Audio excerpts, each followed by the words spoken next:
देखिए, विपक्ष ने आज एक बात पूरी तरीके से स्पष्ट कर दी है कि ये जो तथाकथित इंडिया अलायंस है, ये एक्चुअल में एंटी विमेन अलायंस है।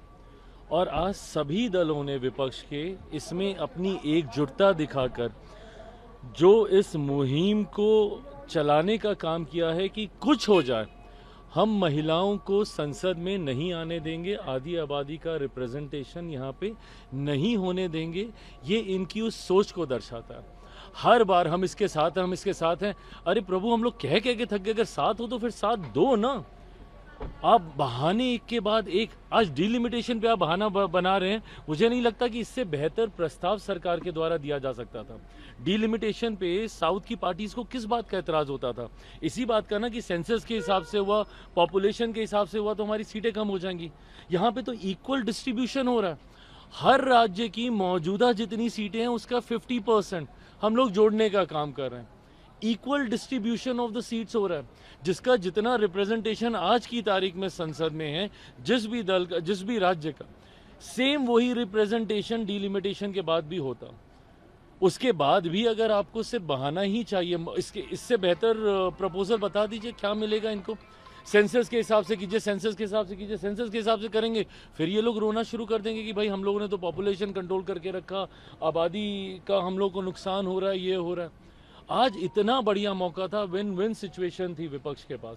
डिलिमिटेशन को लेकर विन विन सिचुएशन थी, नारी शक्ति वंदन अधिनियम को लेकर जनता के बीच जाते बोलते कि भाई हम लोगों ने मिलके इसको पारित कराया। प्रधानमंत्री जी, इससे बड़ा और क्या बोल सकते हैं भैया? एडवर्टाइज भी आप ही लोग कर लीजिए, क्रेडिट भी आप लोग ले लीजिए। पर उसके बावजूद मुझे लगता है कि आज विपक्ष का चेहरा दुनिया के सामने, जनता, देश की आबादी के सामने आ गया कि किस तरीके से महिलाओं को ये लोग आने से, और वो महिलाएं जो बोलते हैं ना बार बार पंचायत में है जिनके पास रिजर्वेशन है, ये वही महिलाएं हैं ना। कब तक आप उनको पंचायत में रखिएगा? पंचायत से विधानसभा, विधानसभा से भारत की संसद में आने का आज उनको रास्ते की उम्मीद थी। आज आपने पुनः एक बार फिर उनके लिए ये रास्ता बंद कर दिया। मैं मानता हूँ आने वाले दिनों में विपक्ष को इसका बहुत बड़ा नुकसान होगा। और आज वो ज़माना अब नहीं रहा कि भैया महिलाओं को नहीं पता चल रहा। सब अपने अपने हाथ में मोबाइल फ़ोन पे क्या डिबेट चल रही है, कौन क्या कह रहा है, नहीं कह रहा है, सब सुन रही है। और उसका जवाब बहुत जल्द इनको आने वाले दिनों में देखने को मिलेगा। आप लोग देश भर में प्रोटेस्ट करने जा रहे हैं इसे लेकर के? हाँ, आप लोग देश भर में प्रोटेस्ट इस बिल को दोबारा? प्रोटेस्ट हम लोग को करने की जरूरत ही नहीं है भाई। आधी आबादी ही अपने आप ही प्रोटेस्ट करेगी स्वतः।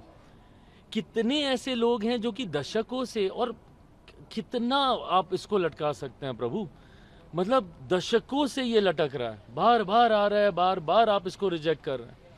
और वही गिने चुने दल हैं जो बार बार इसको रिजेक्ट करने का काम कर रहे हैं। तो आपकी मंशा तो दुनिया के सामने आ ही गई है।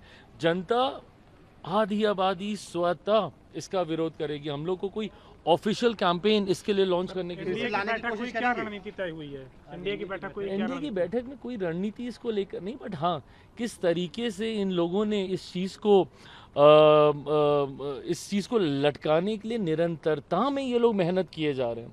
बट हम लोग पुनः प्रतिबद्ध हुए हैं इस बैठक के बाद कि हम लोग भी जब तक इस विमेन रिजर्वेशन को जब तक हम लोग इम्प्लीमेंट नहीं कर देंगे, जब तक इसको ले नहीं आएंगे, तब तक हम लोग भी चैन की सांस लेने नहीं वाले। और उसी बात को लेकर के आगे हाउ टू मूव अहेड, कैसे इसको लाया जाए, कैसे इसको दोबारा इसके ऊपर चर्चा की जाए, उन तमाम चीज़ों को लेकर बातचीत।